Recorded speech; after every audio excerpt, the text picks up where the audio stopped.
松田さんおはようございます。おはようございます。今日は何を教えてくれますか？今日はですね、初夏にタイからですね、ジェンキンシーを輸入したんですよ。友人に頼みまして、タイに買い付けに行くからということで、私も買ってきてということで頼みました。はい。100鉢ほどこうお願いしたんですけど、それがですね、それが今どうなっているかとかで、今後どういうふうにしていきたいかっていうのをちょっと説明していきたいと思います。こういった綺麗なオレンジの花が咲くんですよね。それをですね、100鉢ぐらい導入して、増やしていきたいなと思っているところです。で、来年はですね、これで生木なんで、それで花が咲いてくれということなんで、でもタイから輸入したらこんな感じなんですよね。いきなりこんなのが段ボール1箱にぎゅうぎゅう詰めてきました。はい。この針金を曲げてあります。はい。でもう、輸入経費もかかるんでしょうけど、はい、そういった形で結構ですね、思い切って詰めたなと思ってます。ぎゅうぎゅうでしたからね。普通の日本で流通する大菊の箱に100個入ってましたからね。はい、もうなかなか輸入できなくなるっていう話だったんで、はい、特に山鳥品種はもう輸入できなくなるよということだったんで、これを一回うちで親木として導入して、増殖しながらこうちょっと販売していきたいなというところでいるんですよね。はい。タイから輸入したらこんな感じですけど、日本ではですね、私はこういう形で流木漬けにするといいなと思って今これを増やしているところですね。でこれをですね株分けして、分解してこういう形で苗を今作ってみたんですよ。もう根が出てるんですよね。やっぱり着生なんていうことで。これ直漬けですよね。直漬けです。こんなプラスチックに作るんだから流木にも作るやろうと思ったんですね。はい、つきました。はい。でこういう形で来年からもう根がついてるんでしっかりこう触ってくれると思うんですよね。こういった作りでもりもり育ててですね、いきたいなと思っているところです。で将来的にはこういった大株を作っていきたいなと思っているところですね。はい、ジェンキンシー。これもですね、結構人気あって、数年前はですね金運のつく花だということでえらい流行ったということを聞いていました。はい。金運つくといいんですけどね。はい。どうかな。はい。こういうタイからこういう形でしっかりこう、プラスチックのこういったにもつくぐらいですからね。で根っこをしっかりやはり着生なんですかね。きれいに根っこを張っています。こういう感じで。でこれで生木ということなんで来年花が咲くよっていう形で進められたんですけど、はい。ぜひきれいな花を咲かせたいなと思ってます。でもこれはですね、11月はもう全然水やらんでいいよっていう話でした。乾かすことが大事になるんで、低温にも合わせなくちゃいけないけど、もうガラガラにして、子孫を残さなくちゃいけないということで、花芽をつけさせるっていうことを言っておられましたね。はい。そこでちょっと今年それをやってみようかなと思っているところです。これもですね、同じ苗なんですけど、裏にもですね苗っていうかバルブが張り始めてですね、これはこれで両方についたら面白いのかな。裏表ってことですか？裏表なしっていうことになるんで、こんなのもいいかな。これも出てきてますからね。これはこれで一つ面白いのかな。これがモリモリになればですね、ボール状になればいいのかなという、こういう作りもノーじゃないかなと思うんですよね。でも夏場の水やりはしっかりしてました。水がちょっと多いぐらいにこうやってですね、管理してましたんで、ジェンキンシー、ぜひこれをまだ日本ではあんまり流通していないんで、流通させていきたいなと思っています。これもくるから村さんの方で販売していきたいと思っております。これと同時にですね、今年北海道行って帰りに八王子のラン屋さんによってですね、ウェンツェンっていうやつを買ってきたんですよね。これウェンツェンリンドレーっていう、ヨランです。同じような花が咲くんですよね。これとジェンキンシーの子供がウェンツェンっていうやつですね。ウェンツェン。はい。これで今年はですね、YouTube で紹介されていた夏の間に、水につけとくといいよということで今年試験的にしたんですよね。こういった受け皿にちょっとボラ土を入れてこうつけていたんですよ。そしたらバルブがやはり縮むことなくきれいに育ってくれました。これ正解かなと思うんですよね。試験的にやっていたんですけど、ちゃんとバルブも縮こまることなくしっかりしてきましたね。普通だったらこれシワシワになるんですけど、シワシワにならずにパンパンと張っています。で病気も入ることなくうまく育つことができましたね。でも今回11月からもう水を切ってからカラカラにすることが大事ということなんで、もうこれ水から外しますけどね。普通はシワシワなんですよね。でもこういう形で夏越しできて締めもできてバルブもしっかりしてきたんで、水漬けは、成功したのかなと思います。これもですね、うちで結構成長してきたんで、ウェンツェンっていう種類ですね。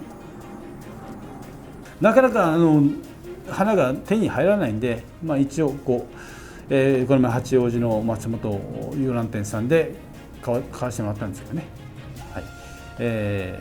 これもですね、将来的になかなか、流通していないというのと、急に大きくならないというところもあるんで、一つおやぎしたいなと思っていたところですね。まずはですね、今年ジェンキンシーを100鉢ぐらい導入したんで、これを来年皆さんに紹介していきたいなと思っています。それとこういった流木漬けが皆さんできますよということの紹介もしたいなと思うんですよね。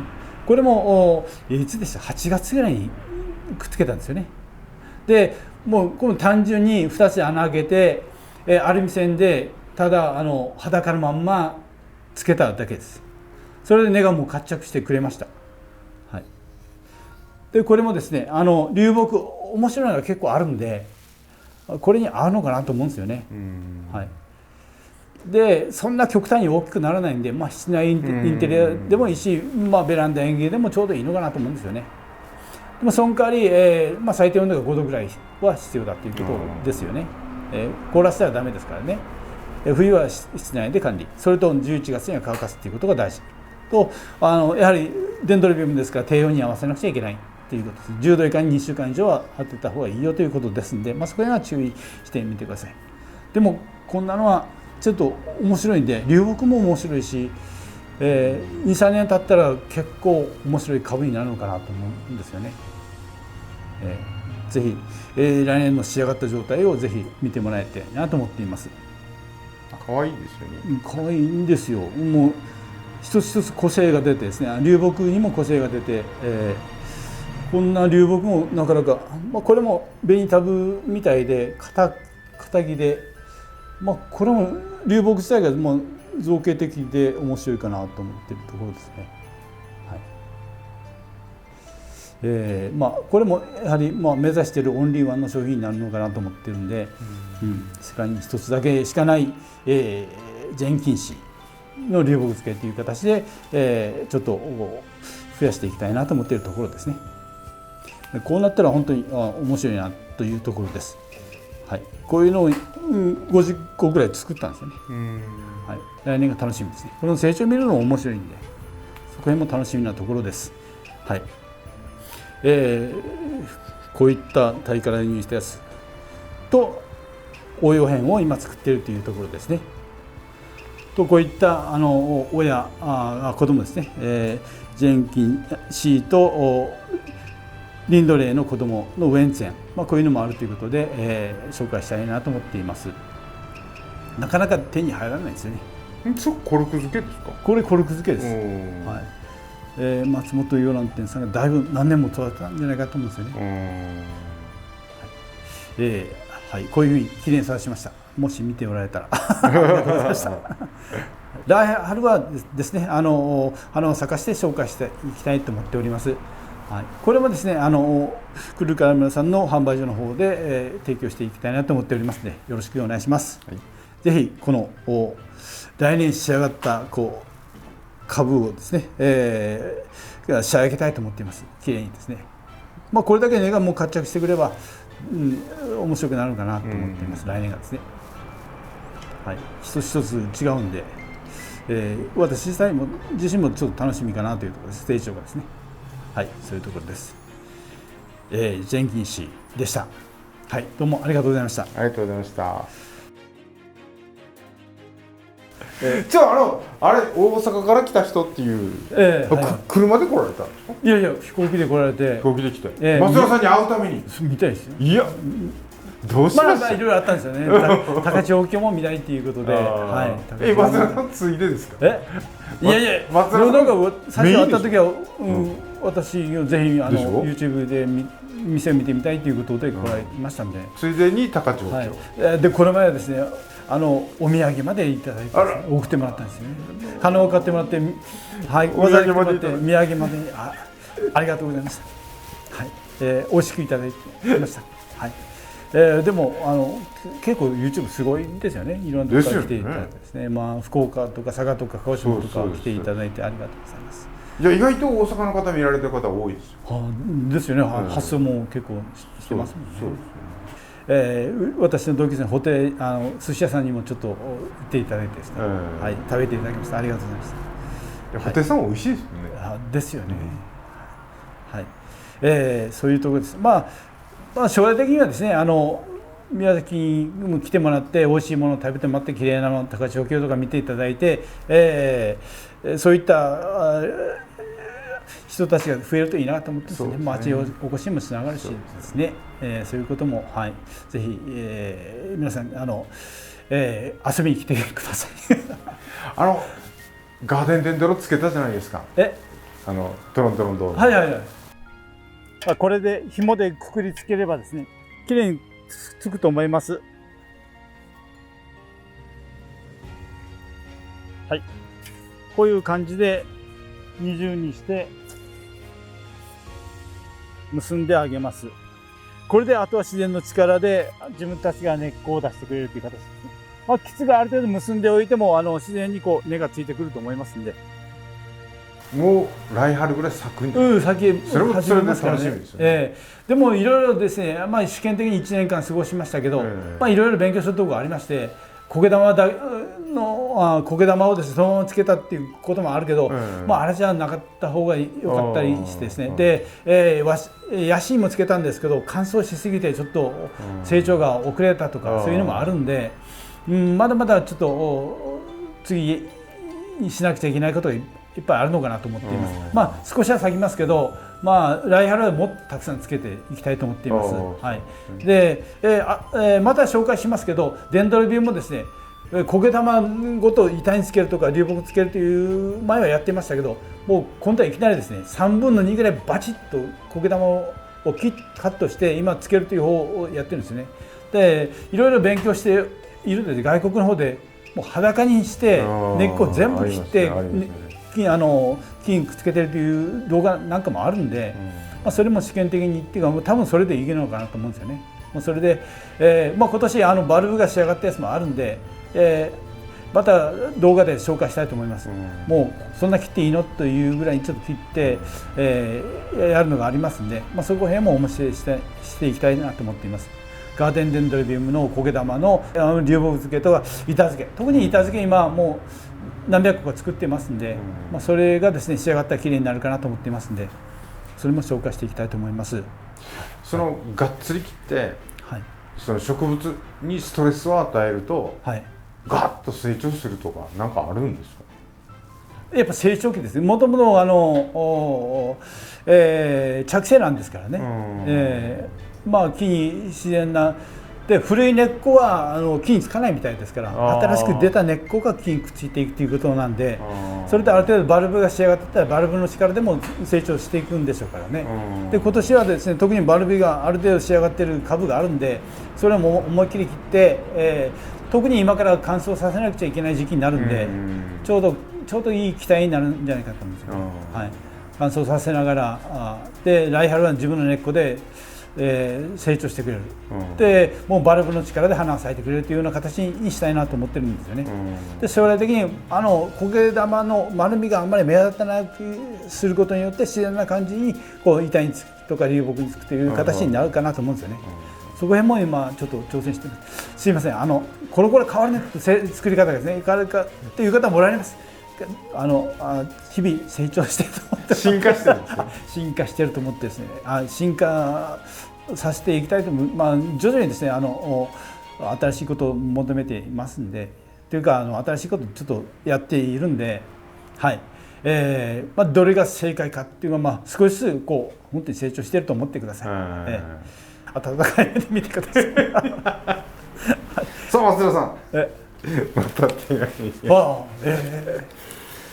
嬉しいことにお手紙をいただきました。でちょっと省略しながら紹介したいと思います。これ埼玉県の方です。埼玉県、昔住んでました。そうですか。こんにちは、先日お世話になった埼玉県のまるまると申します。とても立派な株をありがとうございました。画像でも大きいと思っておりましたが、手に取ってみますとより大きな素晴らしいピエリンとアダストラビッグリップです。ピエラルディと違うのと思っておりましたが、お便りのご説明で納得のピエリンちゃんです。かわいいネーミングですね。立派、吉川さんがつけてもらったんですよね。そう。立派ですので、来春はたくさんのお花を見ることができるでしょう。楽しみです。ありがとうございます。YouTube、とても分かりやすく勉強になっております。これからも楽しみに拝見させていただきます。アダストラビックとピエリン、を買ってもらったんですよ。アダストラビックリップ結構思ったより結構育ちましたよ。びっくりしました。最初買ったのはこれぐらいです。そうです。1本のバルブだったんですけどね、結構1、2年で太りますね。ですからそんな株になると楽しみがいいですよね。でアダストラビッグ高めが出るんで、高めを取ってもらってまた自分で作られるのもいいかなと思いますので、ぜひ挑戦してみてください。でもアダストラビッグリップですね、また別途注文したないということでしょ。来期はないですよね。来期はですね、高めを2、30パッチ作ってるんで、再来年になると思います。来年ですね。しょうがない。そういうところでありがとうございました。ですね、また新しい種類ですね、何種類か作っています。マダムロイヤルもそれですし、いろんなまた紹介できると思います。赤いのって何ですか？チェリースマイル。また花が咲いたら楽しみです。チェリースマイル、あれも期待、今年ちょっと小さかったんだけど1年で化けてもらうといいかなと思います。アダストラビッグリップも作ってみないとちょっとわからなかったところがあるんだけど、結構太りました。マダムロイヤルもですね、去年はどうなるのかなと思って、1本だけのひょろっとしたバルブだったんですけど、今年は株立ちになったりしてくれてますんで、バルブもでかくなってるし、うまく育てればちょっと化けてくれるのかなと思ってるんで、そこら辺のいろんな種類もあるんで、ぜひ紹介していきたいと思います。よろしくお願いします。あとピエリンって、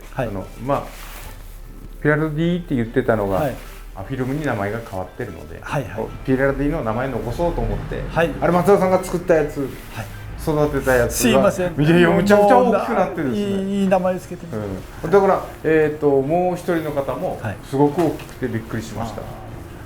よかったです。松田さん影響力大ですよ。いや高めが出るんで自分でまた作ってもらう。今日また別にですね、高めの生かし方っていうのが流れると思うんで、それを見てもらってですね、いろんなやり方あると思います。ちゃんと水やりと肥料やりやればきれいに育ってきます。私の知り合いはですね、ただの棒、打ち込み用の棒ですよ、丸っこい、何もついてない、あれにつけてまして、でももう10年ぐらいそれでうまく育ってますからね。着生率はいいですね。特にアフィラム系はですね。そういうところで裸の木につけるっていうのも、将来的にはちょっとやっていきたいと思っています。裸の木というか、もう直接あんまり苔を使わずに自然な感じで根が張っていくような形のやつも作っていきたいなと思っています。それのちょっと応用編が今年はもう灰苔だけに巻いて高めですね、それを木につけるとか流木につけるとかいうのをちょっとやってますんで、それがどういうふうに1、2年で変化していくかもちょっとお知らせできるかなと思います。きれいに育てて皆さんに紹介していきたいなと思っています。松田さん、そのためには、健康管理に留意して。そうです。でもですね、近頃釣りにはまってるですね、吉川さん、YouTuber の吉川さんと2人で釣りに行ってます。寝てません。昨日も2人で行って3時間ぐらい寝たんですかねでも面白いですよね。星空を見ながら波の音を聞いて、私は癒されてますけどね。はい、あんまり眠いと思わなかったんで怖いですね。怖いですね。はい、いきなりパタッといくからお互いに気をつけましょう。好きなことやってるんでいいかなと思いますね。面白いですね。楽しい人生です。はいはい、そういうところです。はい、また釣り行きましょう。はい、行きましょう。ありがとうございました。いや、ありがとうございました。